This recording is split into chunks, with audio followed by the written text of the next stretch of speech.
បាទសួស្តីពុកម៉ែអ៊ំពូមីងបាទថ្ងៃនេះសូមមកបង្ហាញពីរបៀបប្រើប្រាស់នៃម៉ាស៊ីនកិនស្រូវលក្ខណៈប្រភេទតរែងចេញ3ច្រកបាទបំពាក់ម៉ាស៊ីនសាំងបាទដើម្បីឲ្យបងប្អូនយកទៅប្រើងាយស្រួលបាទនេះលេខខាងមុខនេះគឺលេខ1ដល់លេខ10នេះគឺលេខកំណត់ទៅលើអង្គបាទអង្គសលេខ1លេខ2ចឹងទៅហើយស្ទះខាងមុខនេះបិទបើកសម្រាប់សេរីខ្យល់ក្បាលអង្កាមបើមានក្បាលអង្កាមយើងដាក់រុនធំទៅបើអត់សូវមានយើងដាក់រុនតូចទៅបាទហើយកុងតាក់មួយជាងនេះសម្រាប់យើងបិទបើកអនអស់នេះគឺសម្រាប់មុននឹងបញ្ឆេះម៉ាស៊ីនយើងបើកមកអនមកបាទបើកមកអនមកហើយយើងបើកអែខាងលើនេះហើយខាងលើនេះក្រាហើយខាងក្រោមនេះអែមុននឹងបញ្ឆេះយើងកាច់អែបន្តិចមកដល់ពេលឆេះហើយយើងកាច់បិទមកវិញតែមកបើកទេតែបើម៉ាស៊ីនក្តៅហើយកាន់ម្សាហើយយើងកាន់ម្សាទៀតយើងបាច់បើកអែក៏បានដែរបាទឥឡូវខ្ញុំបញ្ឆេះមិញសាកម្សាឥឡូវខ្ញុំបើកទៅមិនបាច់បើកអែទេបាទនេះតែពេលមកឆេះហើយយើងសេរីក្រាបើកក្រារៀងធំបន្តិចបាទស្មើទង់ពាក់កដាលបានបាទកុំឲ្យតូចពេកក្រាកុំឲ្យតូចពេកបាទមកត្រឹមពាក់កដាលមកល្មមមករត់ខ្សែទៀនមកកវីកន្លែងច្រែងវាញាក់នោះមើលទៅមកល្មមមកសំហើយចាំយើងចាក់ស្រូវបាទចាក់ស្រូវបើកផ្ទះមក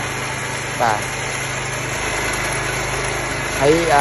លេខដាក់លេខ0សិនមុននឹងប្រហូតស្រូវយើងដាក់លេខ0សិនដើម្បីឲ្យវាធូរត្បាល់បាទធម្មតាក្បាលថ្មីមិនសិនខួងវានៅថ្មីយើងបើកច្រើនហើយយើងបូតយកហ្មងគឺវាតាំងវាធ្វើឲ្យអួលបាទអញ្ចឹងយើងបើកអាផ្ទះហ្នឹងក៏អញ្ចឹងដែរយើងបើកពាក់កដាលបាទបើកពាក់កដាលហើយលេខយកលេខ0សិនដល់ពេលឲ្យវាចេញមកសាសិនហ្នឹងមានស្រូវមានអីលេងអញ្ចឹងសិនទៅចាំបន្តិចទៅយើងដាក់លេខដាក់ចូលលេខ1បើអត់អស់ស្រូវយើងចាំយើងកាច់ថែមលេខទៀតទៅបាទ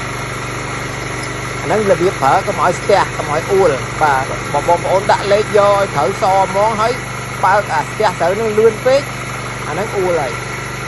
បាទឥឡូវយើងបើកខាងលេខ1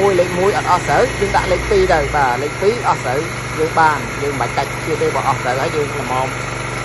វាសល្មមហើយយើងមិនបាច់កាច់ថែមទៀតវាអាចតិចកតិចអីវិញទេបាទហើយកចេញទៅល្អលូនហ្មងបាទមើលបើយើងយកដៃមើលទៅបើវាអស់ស្រូវហើយយើងមិនបាច់កាច់ថែមទៀតទេបាទមានដើមមាន3កណាត់មានចុងចេញមក3ច្រកបាទហើយចុងឡាត់នោះវាមានលាយក្បាលកាមបែអីមកវាគឺសម្អាតអាហ្នឹងគឺសម្អាតមកមួយកញ្ចែងវាចេញមក3ច្រកនោះគឺស្អាតមកមានក្បាលកាមមានអីនោះស្អាតមក